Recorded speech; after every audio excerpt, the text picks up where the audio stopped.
Hello students, তো আজকে আমরা যে তোমাদের ম্যাথ সিরিজ চলছিল এখানে আমরা পার্ট 5-এ পৌঁছে গেছি।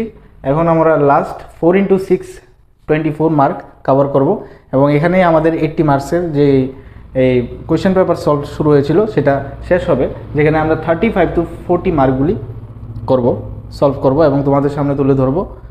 অবশ্যই তোমরা লক্ষ্য রাখবা ভিডিওটাতে। তো আজকে আমাদের লাস্ট পর্বে চলে এসেছি, পার্ট 5। তো এর আগে আমরা পার্ট 4-এ দেখেছিলাম মার্ক 3 এর কোয়েশ্চেনগুলি আমরা সলভ করেছিলাম। তো আজকে আমরা মার্ক 4 এর কোয়েশ্চেনগুলি সলভ করব।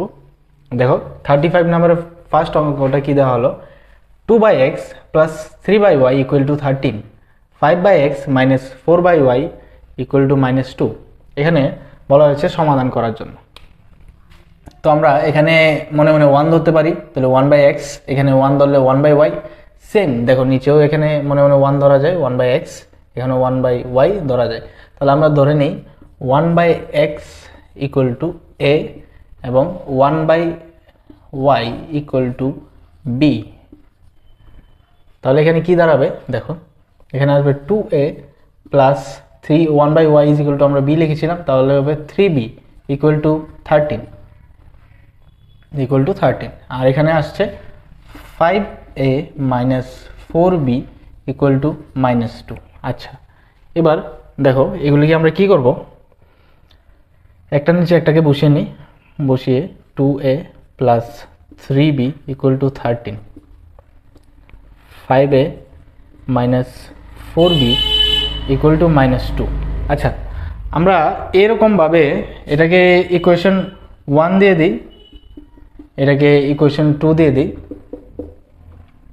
এই দুইটা ইকুয়েশনের সঙ্গে এরকমভাবে আমরা মাল্টিপ্লাই করব, গুণ করব কোনো একটা নাম্বার দিয়ে, যেটা দিয়ে মনে করো তোমাদের এই নাম্বারগুলিকে ইজিলি ক্যান্সেল করা যায়। কেন, এ হলে এ ক্যান্সেল করব আমরা, বি হলে বি ক্যান্সেল করব। দেখো এক্ষেত্রে কি করা যায়, এখানে আমি দেখছি যে 4 দিয়ে মাল্টিপ্লাই করলে এখানে 3 4 12 হয়। এখানেও যদি আমরা উপরে 4 দিয়ে করলাম, নিচে যদি আমরা 3 দিয়ে মাল্টিপ্লাই করি 2 নম্বর সমীকরণকে, তাহলে দেখা যায় 3 4 12, তাহলে 12 এখানে ক্যান্সেল হয়ে যায়। তাহলে এক কাম করি, উপরেরটাকে তোমার আমরা মাল্টিপ্লাই করে দিই কি দিয়ে, সেরে 4 দিয়ে, আর নিচেরটার মাল্টিপ্লাই করে দিই আমরা 3 দিয়ে।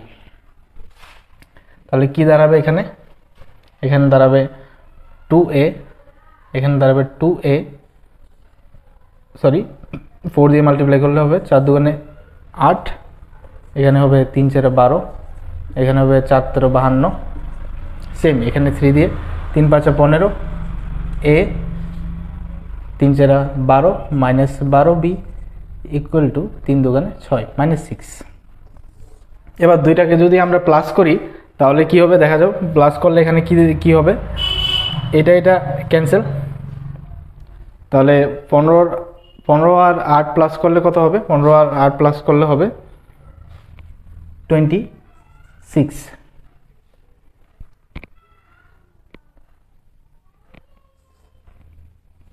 সরি 15 আর 8 প্লাস করলে হবে 26, হবে না, 8 5 13 মতলব 23 হবে, এখানে 23a। আর এখানে 52 থেকে 6 মাইনাস করলে হবে 46, প্লাসে মাইনাসে মাইনাস, যেহেতু প্লাসেরটা বড় ছিল এখানে প্লাস 46 হয়েছে। এবার আমরা এ রেখে দিই এখানে, তাহলে 23টা এর সঙ্গে মাল্টিপ্লাই আছে, এটা গিয়ে হয়ে যাবে কি ডিভাইড, ক্যান্সেল করলে হবে 2। তাহলে a ইজিক্যাল টু কত এসেছে 2। এবার a ইজিক্যাল টু 2 কে আমরা 1 নং সমীকরণে বসিয়ে দেখব। 1 নং সমীকরণ আমাদের কি ছিল, 2a plus 3b equal to 13। এখানে এর মান বসালে কি হবে, এর মান ছিল 2 আসলো, তাহলে 2 3b ইকুয়াল টু 13, 2 দুগুণে 4 প্লাস 3b ইকুয়াল টু 13। এবার এখানে যে প্লাস 4 আছে ওইটা গিয়ে ওইদিকে তোমার -4 হয়ে যাবে, তাহলে 3b ইজ ইকুয়াল টু কত থাকবে 9। এবার b রেখে দাও, 9কে 3 দিয়ে ডিভাইড করলে আনসার আসবে 3। তাহলে b ইজ ইকুয়াল টু কত আসলো 3। কিন্তু এগুলি কিন্তু অ্যাকুরেট ভ্যালু নয়, কারণ এ আমরা ধরেছিলাম 1/x এবং b যেটা এখানে 1 নম্বর সমীকরণে আমরা এর মানটা বসিয়ে b এর একটা আনসার পেয়েছি, এটা এখানে আসলো 3। তাহলে আমাদের ওইগুলির সঙ্গে কম্প্যারিজন করতে হবে। কম্প্যারিজন কীভাবে, 1/x ইকুয়াল টু এর ভ্যালু কত এসেছিল এর ভ্যালু এসেছিল 2 এসেছিল। তো এখানে আমরা কি ধরতে পারি, মনে মনে নিচে 1 ধরে নিতে পারি। তাহলে আমরা যদি এটাকে ফ্লিপ করি, কিভাবে, এক্সটা উপরে চলে যায়, তাহলে কি হবে, এক্ষেত্রে এক্সটা উপরে চলে গেলে নিচে 1 থাকবে, 1 না লিখলেও চলে। এবার এক্ষেত্রে 1টা উপরে চলে গেলে 2টা নিচে আসবে, তাহলে হবে হাফ। সেমভাবে আরেকটা কি করতে পারি আমরা, বিকে ধরেছিলাম 1/y = b, তাহলে 1/y = b, b এর ভ্যালু কি আসলো 3, এটারও নিচে মনে মনে আমরা 1 ধরতে পারি। এবার এই ক্ষেত্রে আমরা ফ্লিপ করে দিই, তাহলে উপরে চলে আসবে y, আর এখানে ফ্লিপ করলে 1টা উপরে চলে যাবে আর 3টা আসবে নিচে। তাহলে সমাধানের যে ভ্যালুটা আসলো x = আসলো হাফ আর y আসলো 1/3। ঠিক আছে। 36 নাম্বার, যেখানে বলা হয়েছে একটি নৌকা 10 ঘন্টায় স্রোতের প্রতিকূলে 30 কিলোমিটার ও স্রোতের অনুকূলে 44 কিলোমিটার যায়। 13 ঘন্টায় নৌকাটি স্রোতের 40 কিমি ও স্রোতের অনুকূলে 55 কিমি যেতে পারে। স্রোতের গতি ও স্থির জলের নৌকার গতি নির্ণয় করো। আচ্ছা, এখানে দেখো একটা নৌকার কথা উল্লেখ করা হয়েছে, যেখানে বলা হয়েছে নৌকাটি 10 ঘন্টায় প্রতিকূল হলো বিপরীতে যায় কত, 30 কিলোমিটার, এবং অনুকূলে যায় 44 কিলোমিটার। আবার সেম নৌকাটি তোমার 13 ঘন্টার পর যখন সময়টা হিসাব করা হলো, তখন দেখা যাচ্ছে স্রোতের অনুকূলে যাচ্ছে সে, প্রতিকূলে যাচ্ছে সে কত, 40 কিলোমিটার, এবং অনুকূল মানে স্রোতের সঙ্গে যাচ্ছে 55 কিলোমিটার। তাহলে বলা হয়েছে স্থির জলে, যখন জলটা স্থির থাকবে তখন নৌকার গতি, এবং জলটা যখন চলমান অবস্থায় থাকবে তখন নৌকার গতি কীরকম হবে সেটা বলা হয়েছে। আচ্ছা, আমাদের এখানে ধরতে হবে, ধরি স্থির জলে নৌকার গতি = u। এই ধরনের অঙ্কগুলি ক্লাস 8-এ ছিল, ক্লাস 8-এ তোমরা পেয়েছো হয়তো, বিশেষ করে RS আগরওয়াল যে বইটা ছিল ওইটাতে এই অঙ্কগুলি দেখা যেত, অনেকগুলি ছিল। স্থির জলে নৌকার গতি u এবং স্রোতে নৌকার গতি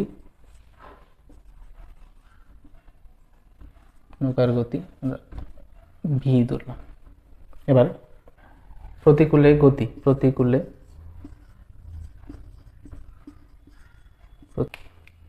আমরা ধরতে পারি u - v ধরলাম। আর যখন অনুকূলে থাকলে অর্থাৎ স্রোতের সঙ্গে, তাহলে হবে u + v। এবার প্রথম ক্ষেত্রে দেওয়া হয়েছিল, প্রতিকূলে কি দেওয়া হয়েছিল, 30 u - v প্লাস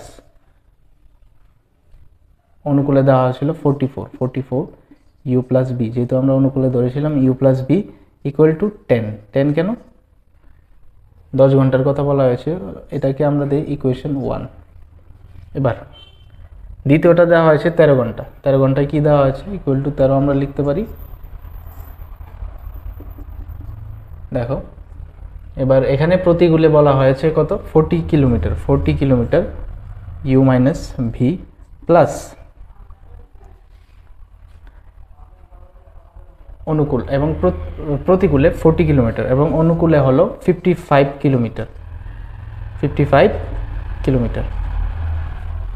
তাহলে এবার আমরা 1/u - v কে ধরতে পারি a, এবং 1/u + v কে ধরতে পারি আমরা b।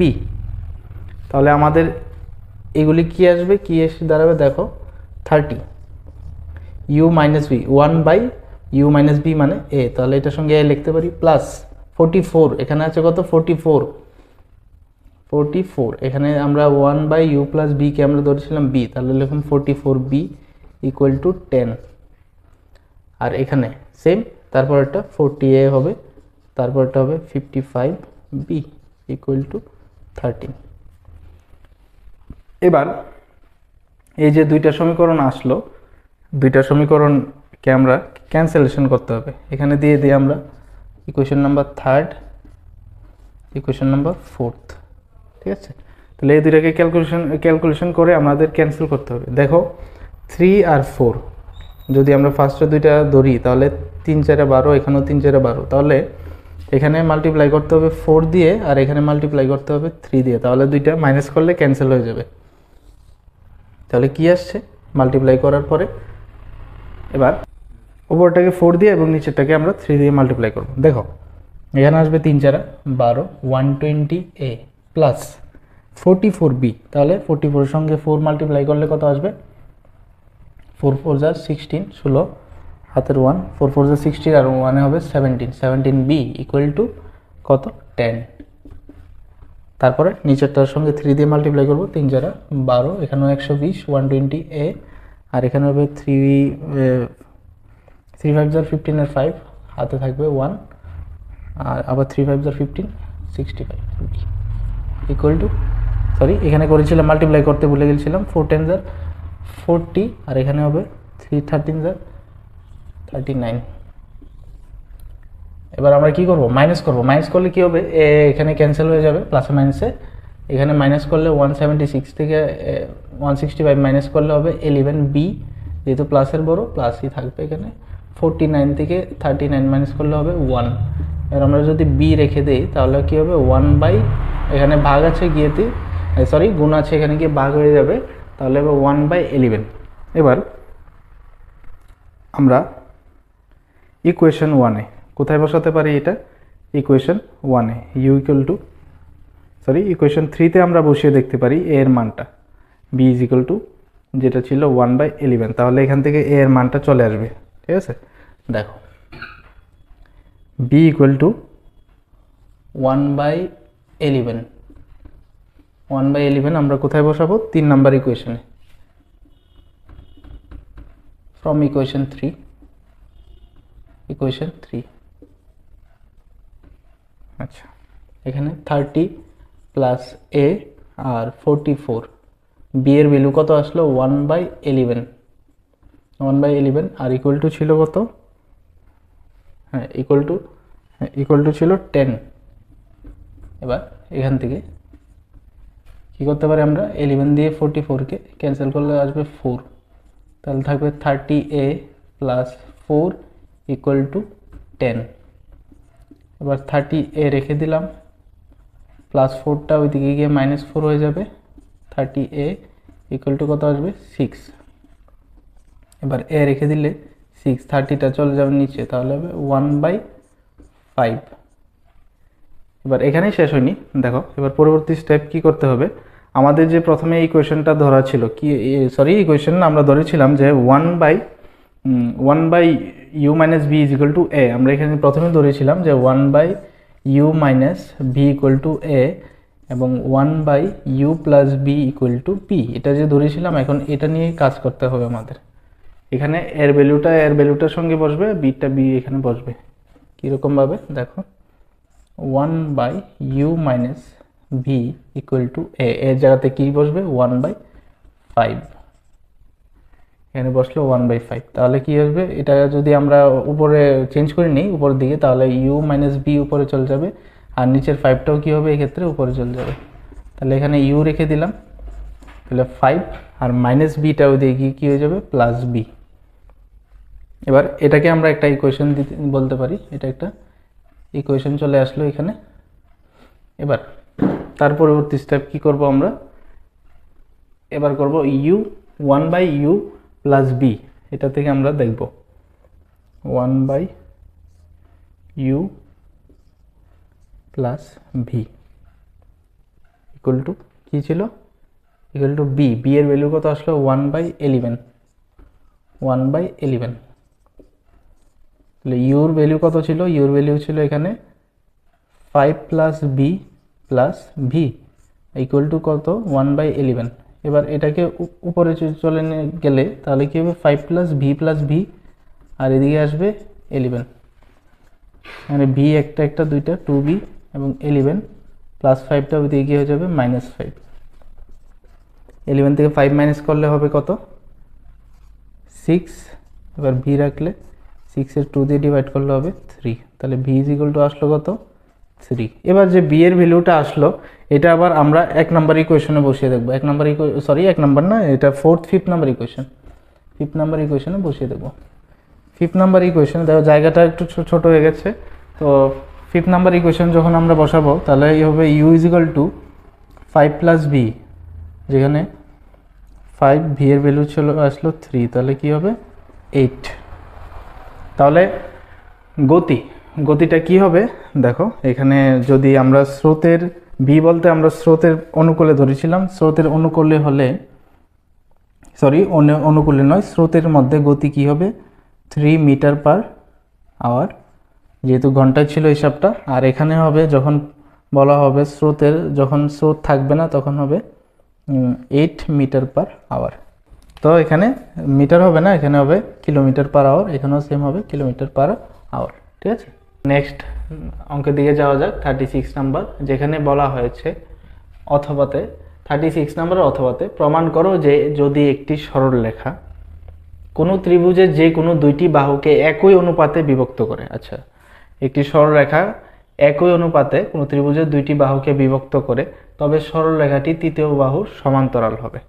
এই ম্যাথটা এখানে চিত্রের উপর তোমাদের নাম্বার দেওয়া হবে, তাহলে চিত্রটা ভালো করে অঙ্কন করতে হবে। দেখো এখানে, তাহলে আমরা ধরতে পারি যে ABC একটি ত্রিভুজ যার দুইটি বাহুর সমান্তরাল সরলরেখা কি হতে পারে, একটা হলো DE। এই সরলরেখাটি BC বাহুর সমান্তরাল সরলরেখা হলো DE, যা কাকে স্পর্শ করেছে, ছেদ করেছে AB কে D বিন্দুতে এবং AC কে E বিন্দুতে ছেদ করেছে। তাহলে আমরা লিখব, ধরি ABC একটি ত্রিভুজ, যার AB ও AC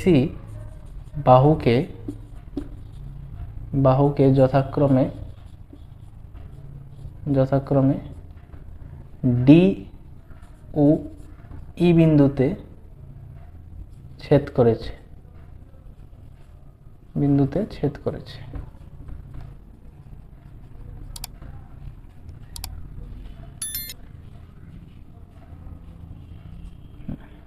ABC একটি ত্রিভুজ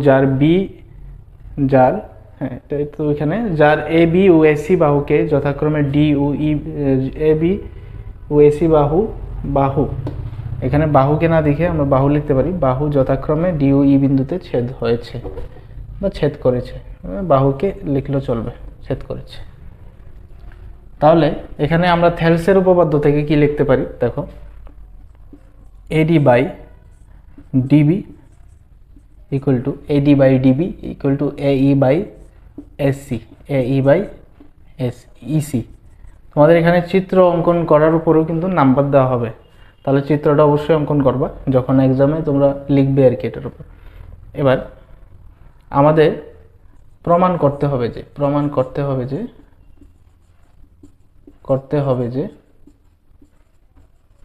কি প্রমাণ করতে হবে দেখো, কোশ্চেনে বলা হয়েছে প্রমাণ করো যে যদি একটি সরলরেখা কোনো ত্রিভুজের যে কোনো দুইটি বাহুকে একটা হলো AB এর উপর D এবং আরেকটা হলো AC এর উপর E, দুইটি বাহুকে সমান অনুপাতে বিভক্ত করেছে। সমান অনুপাতে বিভক্ত করলে কি হবে, তৃতীয় বাহুর সমান্তরাল হবে। তৃতীয় বাহু কোনটা, BC এর সমান্তরাল হবে। তাহলে প্রমাণ করতে হবে আমাদের কি, BC সমান্তরাল DE। আর এখানে ত্রিভুজের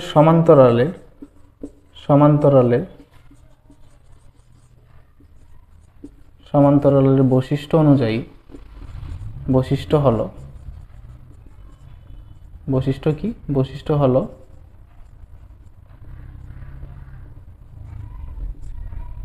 সমান্তরালের বৈশিষ্ট্য হলো যদি কোনো ত্রিভুজের কোনো দুইটি বাহু সমান্তরাল কোনো রেখা বিভক্ত করে, সমান্তরাল রেখা বিভক্ত করে, তাহলে তৃতীয় বাহুটিও কি হবে, ত্রিভুজের যে বাকি অনুপাতগুলি আছে তার সমান হবে। তাহলে এখান থেকে আমরা এখান থেকে লিখতে পারি কি, যদি বলা হয়েছিল একটি সরলরেখা, যদি কোনো সরলরেখা ত্রিভুজের দুইটি বাহুকে সমান অনুপাতে বিভক্ত করে, দুইটি বাহুকে সমান অনুপাতে বিভক্ত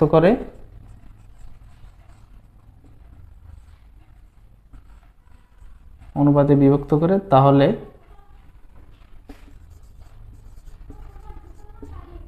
তৃতীয় বাহুর সমান্তরাল হবে। তাহলে তৃতীয় বাহুর সমান্তরাল হবে, সমান্তরাল হবে।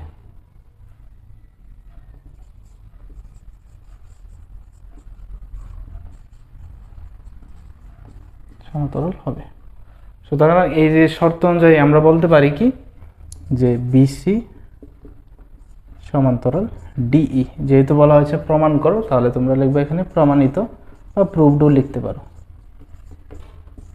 ঠিক আছে, পরবর্তী অঙ্কের দিকে যাওয়া যাক। 37 number, 4 tan theta is equal two 3। আচ্ছা, 4 tan theta is equal to কত দেওয়া আছে? 3। এখান থেকে আমরা লিখতে পারি tan theta is equal two 3/4। যেহেতু এখানে গুণ আছে, 4টা গিয়ে ভাগ হয়ে যাবে। এবার tan আমরা জানি কি লম্ব বাই ভূমি, তাহলে এখানে দুইটা ভ্যালু দেওয়া আছে, একটা লম্ব একটা ভূমি। এখান থেকে আমরা একটা সূত্র লাগিয়ে নিতে পারি অতিভুজ স্কয়ারের। যেহেতু সাইন বলা হয়েছে এবং কস বলা হয়েছে, তো সাইনে থাকবে, অতিভুজ থাকবে, লম্ব বাই অতিভুজ, আর কসে থাকবে ভূমি বাই অতিভুজ। তাহলে আমাদের অতিভুজের ভ্যালুটা জানা দরকার। অতিভুজ স্কয়ার ইজ ইকুয়াল টু লম্ব স্কয়ার প্লাস ভূমি স্কয়ার। এবার লম্বর ভ্যালু কত আছে? লম্ব এখানে 3 আর অতিভুজ ভূমি হলো 4। 3 স্কয়ার 9, 4 স্কয়ার 16, এটা প্লাস করলে হবে 25।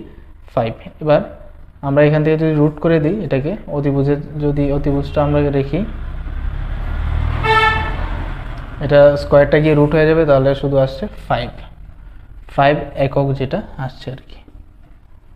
এবার প্রথমে তোমাদের কোশ্চেনে বলা হয়েছে 4 sin theta minus cos theta by 4 sin theta plus cos theta. এবার এক্ষেত্রে আমরা ভ্যালুটা বসাই 4 into sine theta. Sine theta হলো লম্ব বাই অতিভুজ, লম্ব কত 3, অতিভুজ কত বের করলাম 5, minus cos theta. cos theta হলো ভূমি বাই অতিভুজ, ভূমি কত? ভূমি হলো 4/5। সেমভাবে নিচে হবে 4 ইন্টু সাইন থিটা হলো 3/5 প্লাস cos থিটা হলো 4/5। এখান থেকে মাল্টিপ্লাই করে নিই, মাল্টিপ্লাই করলে হবে 3 4 12, নিচে 5, 4/5। এখানেও সেম 3 4 12, 5 প্লাস 4/5। এবার উপরে আমরা লসাগু করব, নিচে লসাগু করব। উপরে লসাগু 5 5 লসাগু করলে 5ই আসবে, 5 দিয়ে 5কে ক্যান্সেল করলে থাকবে উপরে 12, এখানেও সেম ক্যান্সেল করলে থাকবে 4, 5 দিয়ে 5কে ক্যান্সেল করলে নিচেও সেম 5 লসাগু আসবে 5। এবার 5 দিয়ে 5কে ক্যান্সেল করলে 12, এখানেও সেম 5 দিয়ে 5কে ক্যান্সেল করলে 12, তাহলে 4 একে 4। এবার নিচে 5 আছে, আমরা এখানে চাইলে ক্যান্সেল করে নিতে পারি। তাহলে এখানে 12 থেকে 4 মাইনাস করলে হবে এখানে 8, আর এখানে 12 আর 4 16, ক্যান্সেল করলে 8 একে 8 আর 2 16, তাহলে আনসার আসছে হাফ। আচ্ছা, এবার পরবর্তী ম্যাথের দিকে আমরা যাই। 37 নম্বরের অথবা যেটা ছিল sin 30 degree plus tan 45 degree minus cosec 60 degree by sec 30 degree cos 60 degree and cot 45 degree, যেগুলি সবগুলি প্লাসে আছে, এটার মান নির্ণয় করার জন্য বলা হয়েছে। তাহলে আমাদের প্রথমে মান বসাতে হবে। sin 30 ডিগ্রির মান হলো হাফ, tan 45 ডিগ্রির মান হলো 1, cosec 60 ডিগ্রির মান হলো 2/√3। সেম এখানে sec 30 ডিগ্রির মান হলো কি, এটার উল্টা, cosec-এর উল্টা হলো sec, তাহলে 60-র উল্টা হবে 30, তাহলে এটার ভ্যালু হবে 2/√3 প্লাস cos 60 ডিগ্রি হবে sin 30 ডিগ্রির উল্টা, তাহলে হবে হাফ, আর cot 45 ডিগ্রির ভ্যালু হলো 1। এবার এটাকে আমরা এলসিএম করব, উপরটা উপরে নিচেরটা নিচে, তাহলে করলে এখানে কি হবে 2 আর √3 একলগে মাল্টিপ্লাই হয়ে যাবে, যেহেতু এদেরকে এলসিএম করা সম্ভব না। এবার 2 এখানে ক্যান্সেল করলে থাকবে √3 1-এর সঙ্গে মাল্টিপ্লাই হবে √3 প্লাস, এখানে তো নিচে কিছু নেই, তাহলে ডাইরেক্ট মাল্টিপ্লাই 2√3 প্লাস এখানে √3 ক্যান্সেল, আর প্লাস না এখানে মাইনাস ছিল, √3 ক্যান্সেল হলে থাকবে এখানে 2, এবার 2 দুগুণে 4। সেমভাবে নিচেও দেখো √3 হয়ে যাবে, এবার √3 ক্যান্সেল হলে হবে 2, 2 দুগুণে 4 উপরে, এবার এখানে সেম 2 ক্যান্সেল, তাহলে হবে √3, আর এখানে কিছু নেই তার ডাইরেক্ট গুণ হয়ে যাবে নিচেরটার সঙ্গে, তাহলে হবে 2√3।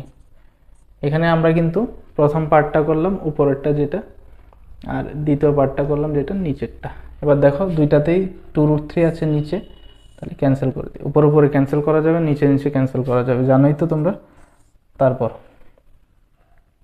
এবার এখানে 1 আছে মনে মনে, এখানে 2 আর 3 হবে 3√3 -4, আর এখানে হবে 4 প্লাস 3 আর 2, এখানে 1 মনে মনে আছে, এখানে 1 আর 2 হবে 3√3।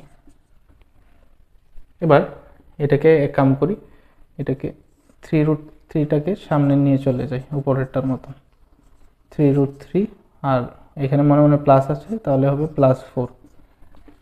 এবার এটা দিয়ে আমরা সেম দিয়ে মাল্টিপ্লাই করতে পারি, কী হবে, সরি সেম হবে না, যখন আমরা উপর এবং এখানে যদি প্লাস থাকে 3√3 +4 আছে, তাহলে এটার সঙ্গে আমরা যখন নিচের থেকে রুট উঠানোর চেষ্টা করব, তখন এটাকে 3√3 প্লাসের জায়গায় মাঝখানে হবে -4। যদি মাইনাসের নিচে দিয়ে যেটা দিয়ে মাল্টিপ্লাই করেছি উপরেও সেম করতে হবে, 3√3 -4। ঠিক আছে, এবার নিচেরটা দেখো একটা ফর্মুলা পাওয়া যাচ্ছে a + b a - b, যেটার ফর্মুলা হলো a² - b²। আর উপরেরটা কি, তো উপরেরটা কোনো ফর্মুলা হয় না, দুইটা মানে মাইনাসের থাকবে, তাহলে এখানে কি করব আমরা 3√3 সঙ্গে 3√3 -4 ইন্টু এখানে সেম 3√3 -4 দুইটাকে রাখবো। পরের স্টেপে এটাকে সলভ করব, আগে নিচেরটা সলভ করি। এখানে 3a² কত হবে 9, আর রুট এবং স্কোয়ার ক্যান্সেল, তাহলে থাকবে শুধু 3 মাইনাস এখানে 4² হবে 16, আর এখানে এবার মাল্টিপ্লাই করে দেবো আমরা। দেখো 3√3 সঙ্গে কে মাল্টিপ্লাই হবে, 3√3 সঙ্গে মাল্টিপ্লাই হবে আবার 3√3, আবার এই 3√3 দিয়ে -4কে একবার মাল্টিপ্লাই করবো, তাহলে হবে -3 4 12 12, আর থাকবে √3 ভিতরে। সেম আবার -4 দিয়ে আমরা 3√3কে মাল্টিপ্লাই করবো, এখানে হবে 3 4 12 √3, আর এখানে 4 × 4 করলে মাইনাসে প্লাস, আর 4 × 4 করলে হবে 16। এবার নিচে কত আসছে 3 9 27 -16, আর উপরে কি আসছে দেখো, পরে 3√3 হলে কি হবে, এখানে 3 হয়ে যাবে 9, 3 × 3 করলে হবে 9, এখানে √3 দুইবার আছে তাহলে হয়ে যাবে √3², যেহেতু দুইবার আছে মাল্টিপ্লাই পজিশনে। এবার এখানে আমরা এটাকে ক্যান্সেল করে নেব, √² ক্যান্সেল, এটা পরের স্টেপে করতাম, আচ্ছা আগে করে নিয়েছি। এবার এখানে মাইনাসে প্লাস, -12 -12, তাহলে কত হয়ে যাবে 12 12 24, আর √3 কমন +16। এবার নেক্সট স্টেপটা এখানে করি, দেখো এখানে √² ক্যান্সেল হয়ে গিয়েছিল, তাহলে ছিল শুধু 3, আর 3টা 9-এর সঙ্গে মাল্টিপ্লাই আছে, তাহলে 3 9 27, এখানে ছিল 16। এবার -24 √3 +16, আর 27 থেকে 16 বাদ দিলে হবে 11। এবার এখানে কি করা যেতে পারে, উপরে দেখো দুইটা প্লাসের নাম্বার আছে, 27 আর 16 প্লাস করলে হবে 43 7 6 3, আর 3 2 1 3, আর হাতের 1 4, 43 -24 √3 তো জায়গাতে থাকবে, আর নিচে 11, এটাই হবে আনসারটা। এবার পরবর্তী অঙ্কের দিকে যাওয়া যাক। দেখো 38 নাম্বার অঙ্কটা খুবই ইন্টারেস্টিং। এখানে দেখো বলা হয়েছে 12 সেন্টিমিটার ব্যাস এবং 15 সেন্টিমিটার উচ্চতা যুক্ত একটি লম্ব বৃত্তাকার চুঙ্গাকৃতি পাত্র আইসক্রিম দ্বারা ভর্তি করা হলো। আচ্ছা, এখানে একটা আইসক্রিমের ডাব্বার কথা বলা হয়েছে, যেটা আমরা ছোট্টবেলা দেখি বা ওখানে তো দেখি, কিন্তু এখানে যেই আইসক্রিমের বক্সের কথা বলা হয়েছে সেটা তোমার কি রকম আকৃতিটা হলো চুঙ্গাকার। এবার যাদের উপরিভাগ চুঙ্গাকৃতি পাত্র আইসক্রিম দ্বারা ভর্তি করা হলো, যাদের উপরিভাগ অর্ধগোলাকৃতি আইসক্রিম দ্বারা ভর্তি, এরকম শঙ্কুর সংখ্যা নির্ণয় করো। আচ্ছা, এটা হলো আইসক্রিমের বক্সটা, যেটা মনে করো কেউ একজন বিক্রি করতে নিয়ে যাচ্ছে। এটার মধ্যে একটা আইসক্রিম যে দেওয়া হচ্ছে সেগুলি কীরকম টাইপ, নিচের জায়গাটা শঙ্কু আকৃতির এবং উপরের ভাগটা কি হলো, উপরের ভাগটা হলো গোলাকৃতির। কীরকমভাবে থাকবে, যেটাকে আমরা কুলফি বলি, এরকম টাইপ। তাহলে এবার বলা হয়েছে যে এই পাত্রের শঙ্কুর সংখ্যা নির্ণয় করার জন্য বলা হয়েছে, অর্থাৎ শঙ্কু আকৃতির কতগুলি রাখা যাবে ভিতরে। তাহলে আমাদের কি করতে হবে, যে এটার প্রথমে একটা আয়তন বের করতে হবে চুঙের, এবং চুঙের আয়তনটা কার সমান হবে, শঙ্কু আকৃতির আইসক্রিমের যে কোণগুলি আছে এটা এবং উপরিভাগের এই দুইটা অর্ধগোলাকৃতি, এই দুইটাকে যদি আমরা যোগ করে দিই তাহলে বেরিয়ে যাবে সংখ্যাটা। যোগ করার পর এটাকে আমরা শঙ্কুর যে নাম্বারটা আসবে সেটাকে আমরা চুঙের নাম্বারটার সঙ্গে ভাগ করে দেব, তাহলেই বোঝা যাবে যে শঙ্কু আকৃতির কতগুলি আইসক্রিম ভিতরে রাখা যাবে। তাহলে প্রথমে চুঙেরগুলি লিখে নিই। চুঙের যে ডাটাগুলি এখানে দেওয়া আছে, চুঙের ব্যাস দেওয়া আছে কত, 12 সেন্টিমিটার। ব্যাস হলো 2r, তাহলে এখান থেকে ব্যাসার্ধ আমরা বের করতে পারি। আর কি হবে, 12 এর হাফ হলো 6, যদি ডিভাইড করি 6 সেন্টিমিটার। আর উচ্চতা দেওয়া ছিল, চুঙের উচ্চতা কত দেওয়া হয়েছে, 15 সেন্টিমিটার। তাহলে এখান থেকে আমরা ফর্মুলা ইউজ করতে পারি, চুঙ্গাকৃতি আইসক্রিম পাত্রটির কি আয়তন। তাহলে আমি আয়তন দিয়ে লিখছি, আমি এতগুলি লিখছি না, তোমরা কি লিখবে, চুঙ্গাকৃতি আইসক্রিম পাত্রের আয়তন হবে পাই r স্কোয়ার h। যেহেতু এখানে পাত্রটা বড় হবে এই জন্য আমরা ক্যাপিটাল আর এখানে আমি লিখেছি, ক্যাপিটাল আর এখানে লিখেছি। এবার পায়ের ভ্যালু রেখে দেবো, পরে ক্যান্সেল হয়ে যাবে, যেহেতু ওইটার যে আয়তনটা আসবে ওই দুইটার আয়তন সঙ্গে ডিভাইড করতে হবে, তখন পাই আমরা ক্যান্সেল করব। এবার আর এর ভ্যালু কত দেওয়া ছিল এখানে, 6, তাহলে হবে 6 স্কোয়ার, আর h কত, 15 পাই। 6 স্কোয়ার হলো 36 ইন্টু 15। এবার 36 ইন্টু 15 করলে হবে 540 পাই। যদি তোমরা দেখতে চাও এদিকে ক্যালকুলেশন করে সাইডে দেখে নেবে, 5 6 30, 0, 5 3 15 আর 3 ছিল 18, 0 6 আর এখানে 3, তাহলে কত হবে 0 8 6 14 4 3 1 4 5, তাহলে 540 আসলো। ঠিক আছে, এবার পরবর্তী স্টেপ, এখানে আমরা মূল যে পাত্রটা ছিল পাত্রটার আমরা আয়তন বের করে নিয়েছি। এবার আমরা আয়তন বের করব এবার চুঙ্গাকৃতি শঙ্কু আকৃতির যেগুলি কোণগুলি ছিল, যার উপর আইসক্রিম অর্ধগোলাকৃতি আইসক্রিমগুলি রাখা হবে। তাহলে শঙ্কুর আয়তন, শঙ্কুর দেখো আমি কোয়েশ্চেনে এখানে লিখতে ভুলে গেছি, শঙ্কুর উচ্চতা এবং যে ব্যাসটা দেওয়া ছিল আমি লিখে দিচ্ছি এখানে, তোমরা কোয়েশ্চেনটা অবশ্যই স্ক্রিনে দেখতে পারবে।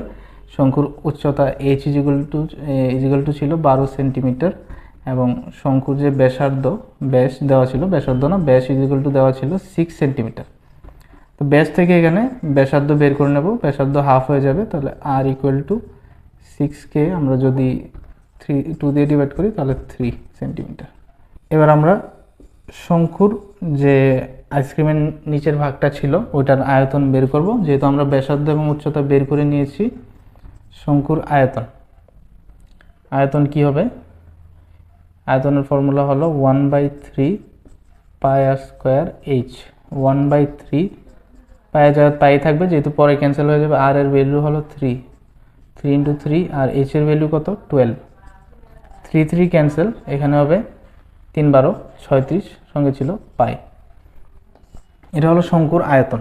এবার আমরা যে অর্ধগোলাকৃতির, দেখো অর্ধগোলাকৃতির যে আইসক্রিমের উপরিভাগটা ছিল তার আমরা আয়তন বাইর করব, এবং তার ব্যাসার্ধ সমান হবে কিসের জন্য সমান হবে, তোমরা ভালো করে দেখো যে এখানে যে শঙ্কুর অর্ধগোলাকৃতির যে ভাগটা আছে, যেটা ব্যাসার্ধটা আমরা বের করব, ব্যাসার্ধটা ছিল এখানে দেখো কোণের ব্যাসার্ধ এবং এই দুইটা ব্যাসার্ধ সেম, তাহলে এখানেও আর এর ভ্যালু সেমই হবে, কোণের ভ্যালুর পাই। আর এর ভ্যালু হবে কত, 3 এবার 3 টাইমস হবে, যেহেতু কিউব আছে, 3 ক্যান্সেল, 3 2 6, 3 6 18। এবার তাদের দুইটার যদি আয়তন আমরা সমান করে দিই, মোট করে দিই, তাহলে কত আসছে দেখো, মোট আয়তন কত আসছে 36 পাই প্লাস এখানে নিচে এখানে উপরটা 36 আর এখানে 18 পাই, তাহলে দুইটা মিলে হবে 54 পাই। এবার বলা হয়েছে শঙ্কুর সংখ্যা নির্ণয় করো। এবার শঙ্কুর সংখ্যা হবে টোটালটা কি ছিল, যে আয়তনটা চুঙের যে বক্সটা ছিল ওইটার আয়তন 540 পাই, এটাকে আমরা শঙ্কু এবং অর্ধগোলকের আয়তন দ্বারা ডিভাইড করে দেবো 54 পাই দ্বারা। পাই ক্যান্সেল, 540কে 54 দিয়ে ক্যান্সেল করলে হবে 10, তাহলে কয়টি থাকবে, 10টি আইসক্রিম ভর্তি করা যাবে। আচ্ছা, এবার পরবর্তী ম্যাথ 39-এর দিকে যাওয়া যাক। দেখো আমি কোয়েশ্চেনটা তুলিনি, স্ক্রিনে কোয়েশ্চেনটা অবশ্যই দেখা যাচ্ছে, তোমরা ওইখান থেকে কোয়েশ্চেনটা পড়ে নেবে। দেখো এখানে জাস্ট খালি আমি ডাটাগুলি তুলেছি। এখানে একটা এরিয়ার তোমার মাসিক বিদ্যুৎ বিলের কথা বলা হয়েছে, যে কতটুক বিদ্যুৎ তারা ব্যবহার করে এখানে। তো এটার সংখ্যাগুরু মান নির্ণয়ের জন্য বলা হয়েছে। তো সংখ্যাগুরু মানের যে সূত্রটা হলো L plus F1 minus F0 by 2F1 minus F0 minus F2 into H। এবার এই সবগুলি তো উল্লেখ করা আছে, তো আমি এবার তোমাদেরকে একটু বুঝিয়ে দিই যে ডাটাগুলি কি হবে। F1 হবে যে সংখ্যাগুলি আছে বা পরিসংখ্যা আছে, যেটার সবচেয়ে বড় সংখ্যাটা সেটা হবে F1, এবং এর আগের সংখ্যাটাকে আমরা বলবো কি F0, এবং তারপরেরটাকে আমরা কি বলবো F2। এবার H হলো এই যে পরিধিটা দেওয়া হয়েছে তাদের মধ্যে যে ডিফারেন্স, যেমন 85 থেকে 65 এর ডিফারেন্স কি, এটা হবে H। 85 থেকে 65 যখন আমরা মাইনাস করব তখন কি আসছে দেখো, 5 থেকে 5 মাইনাস করলে 0, 8 থেকে 6 মাইনাস করলে 2, তাহলে তাদের মধ্যে ডিফারেন্সটাকে আমরা H ধরি 20। আর L হলো যে মধ্যমা বা বলতে পারো সংখ্যাগুরু মান, যেটা মধ্যমা না সরি সংখ্যাগুরু মান যেটা আছে তার নিম্ন পরিসংখ্যা। সংখ্যাগুরু মান কত নম্বরে আছে দেখো, 1 2 3 4 4, এখানে 1 2 3 4, অর্থাৎ এটা নিম্ন পরিসংখ্যা কত 125। তাহলে কি হবে 125 হবে L। এবার আমরা সবগুলি ডাটা পেয়ে গেছি, এবার আমরা ইজিলি এখানে বসাতে পারি। L এর জায়গায় কি বসবে 125 প্লাস F1 এর জায়গায় কত বসবে, F1 হলো সংখ্যাগুরু যেটা নিজেই, F1 হলো 20, F0 হলো এর আগেরটা 13, এবার 2 ইন্টু F1 এর ভ্যালু কত, F1 হলো 20 মাইনাস F0 হলো 13 আর F2 হলো 14। এবার H এর ভ্যালু কত দেখো, H এর ভ্যালু আমরা দুইটা ডিফারেন্স বের করেছিলাম, 20 আসলো, তাহলে ইনটু আমরা লিখব 20। এবার 125 এর জায়গায় 125 থাকবে, আর এগুলিকে আমরা প্লাস মাইনাস করব, 20 থেকে 13 মাইনাস করলে হবে 7, এবার 20 ইন্টু 20 ইন্টু 2 করলে হবে 40, আর এখানে মাইনাসে প্লাস 13 আর 14 প্লাস করলে হবে 27 ইন্টু 20। এবার 125 এর জায়গায় 125 থাকবে, 7 ইন্টু 20 করলে হবে 140, আর 40 থেকে 27 মাইনাস করলে হবে 13। এবার 140কে আমরা 13 দিয়ে ডিভাইড দিয়ে দেখব, 140 ডিভাইডেড বাই 13। এবার 13 10s এর কত, হাইয়েস্টলি কতবার দেওয়া যাবে 10 টাইমস, 13 10s এর 130, তাহলে এখানে আসবে 0 0, 4 থেকে 3 মাইনাস করলে 1, 1 তে 0 লিখতে হবে না, পয়েন্ট দিয়ে একটা 0 নামিয়ে নিই। এবার 13 7s যদি আমরা করি, 13 7s 9 টাইমস 7 টাইমস করলে কত আসবে 91, তাহলে 100 থেকে 91 মাইনাস করলে 7, পয়েন্টের জন্য একটা চলে আসবে 0।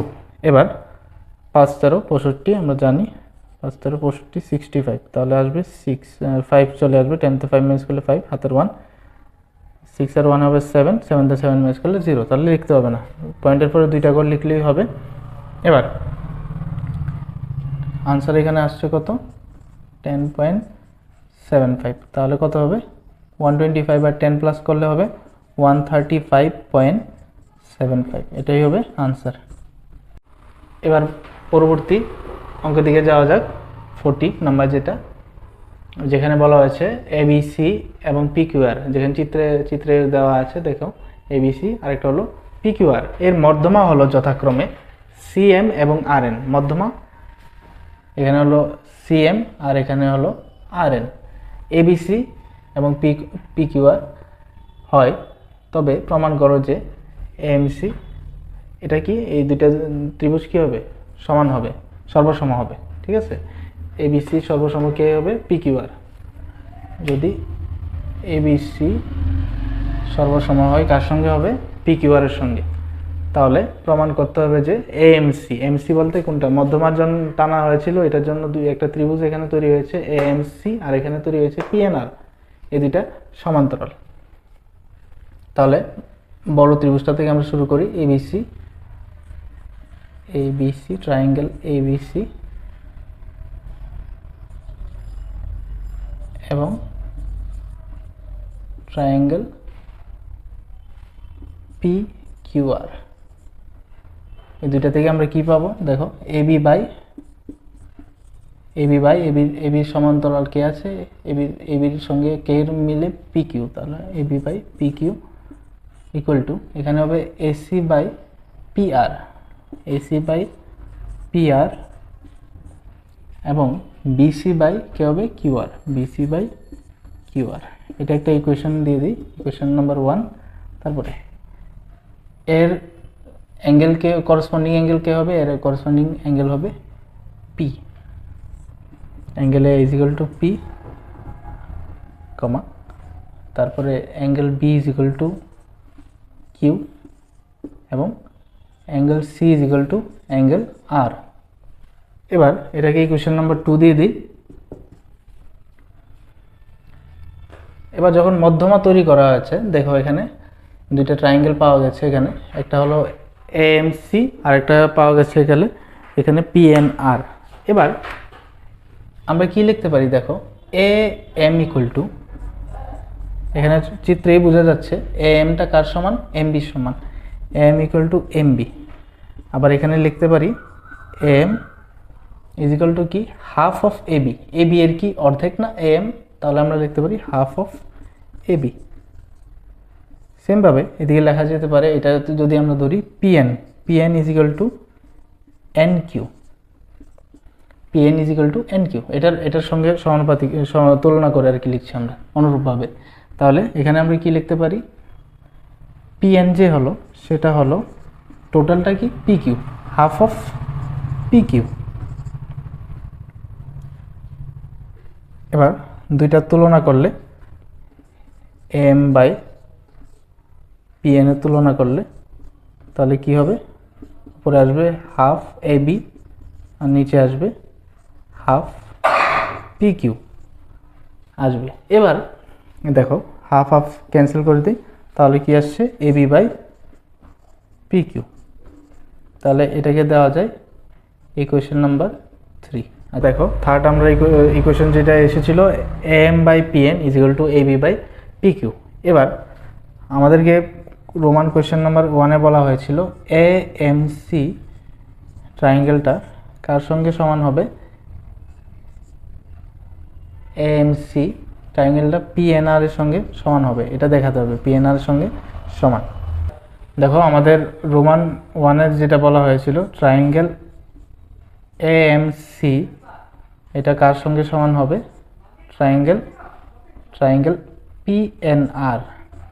তাহলে আমরা এখানে একটা কমন সাইড পাচ্ছি কোনটা, এসি বাই পিআর, তাহলে এসি বাই পিআর। এবার AC by PR equal to আমরা কি জানি, এসি বাই পিআর যখন আমরা উপরে করেছিলাম আগে তোমরা দেখে নেবে, এসি বাই পিআর ছিল কি ছিল, এবি বাই পি কিউ। আমার এখানে জায়গা না হওয়ার জন্য মুছে করতে হয়েছে। এবং এবার এবি বাই পি কিউ এটারও তো একটা ভ্যালু এসেছিল কিছুক্ষণ আগে, দেখো থার্ড ইকুয়েশনে আমরা যেটা দিয়েছিলাম, এবি বাই পি কিউকে আমরা কি লিখতে পারি, M by R N, sorry M by P N লেখা যেতে পারে। এবার দুইটা সাইড আমরা পরস্পর সমান দেখে দিয়েছি, এবার একটা অ্যাঙ্গেল সমান দেখাবো। কোন অ্যাঙ্গেলটা, দেখো এখানে এ কমন অ্যাঙ্গেল, এখানে পি, তাহলে এখানে হবে সি এ এম, CAM, আর এখানে হলো RPN। যেহেতু আমরা দুইটা বাহু পরস্পর সমান দেখিয়েছি এবং একটা অ্যাঙ্গেল দেখিয়ে দিয়েছি সমান, তাহলে এটা প্রমাণিত হলো যে আমরা লিখতে পারি therefore AMC সমান হবে ট্রায়াঙ্গেল PNR এর সঙ্গে। এবার ইকুয়েশন 2তে আমাদের বলা হয়েছিল প্রমাণ করার জন্য যেখানে AB by PQ equal to CM by RN।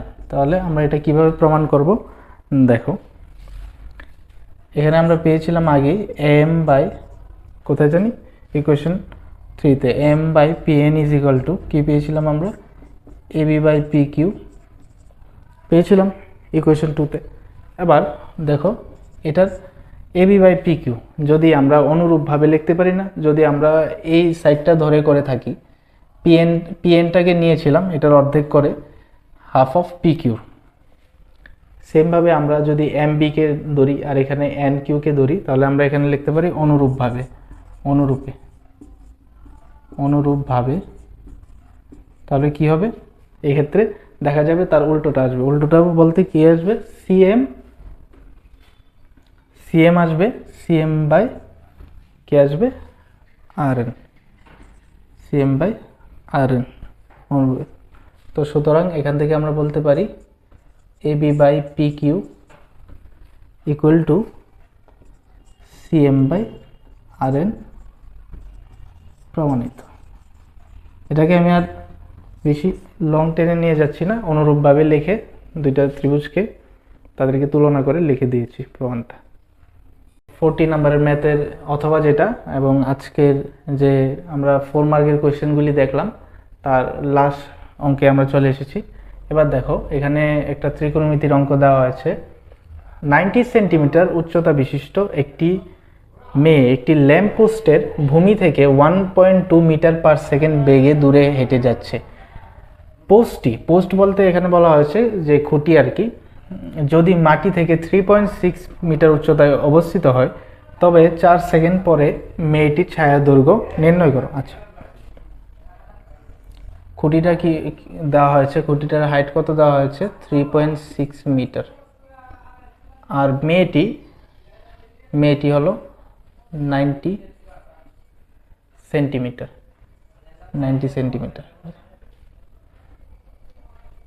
এবার কি বলা হয়েছে, ভূমি থেকে 1.2 মিটার পার সেকেন্ড। আচ্ছা, তার যে চলার গতি হলো সে হলো 1.2 মিটার পার সেকেন্ডে সে চলছে।